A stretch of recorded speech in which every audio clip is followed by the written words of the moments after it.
It is barely 3 weeks old, but judgments are already being made on who has had a good transfer window. So here goes. Tottenham have had a cracking one, so far. They have yet to recruit a single new player, but so what?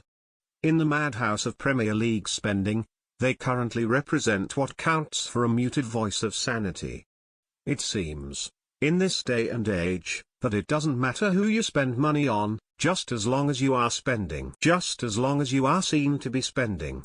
Everton is a club widely acclaimed to have had a good time of it in the market.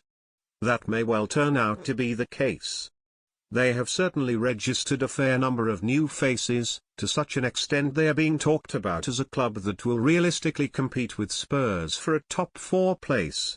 The bullishness of Everton supporters, even though they have lost their most important player, is understandable. They now have an owner with the resources and the commitment to invest in personnel. It is an exciting time to be an Evertonian. But would any one of Ronald Koeman's captures get into the Tottenham side?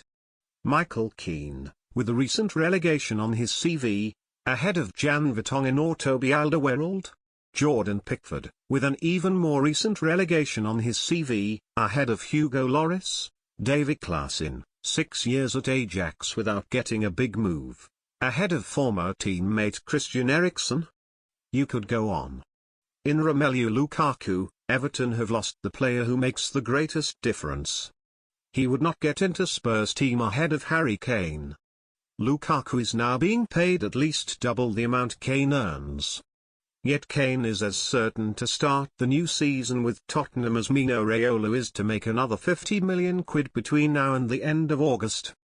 The point is that Tottenham have a very good, young, improving team. Keeping it together is the priority, not spending cash like a sailor on shore. With, in comparison to the rest of the Big Six, a relatively modest wage structure, this originally shaped up to be a fiercely challenging summer for Daniel Levy and Mauricio Pochettino. But there are few signs of prize assets being lured away or into discontent. Spurs have sold Kyle Walker for a £50 million fee that has become the mascot of the Premier League's financial insanity, and managed to get a player who they regarded as at least his equal, Kieran Trippier, to sign a new 5-year contract. Now we all know that strengthening from a position of strength is the key to ongoing strength. There is plenty of time left for Pochettino to do just that. But towards the end of last summer's window, Spurs appeared to spend just for the sake of it, and Moussa Sissoko turned out to be a £30 million dud. Pochettino has some good young talent coming through the ranks and, under his management, Spurs have got better in each of his 3 seasons. If he believes he already has a squad that can take another step forward, he should be trusted.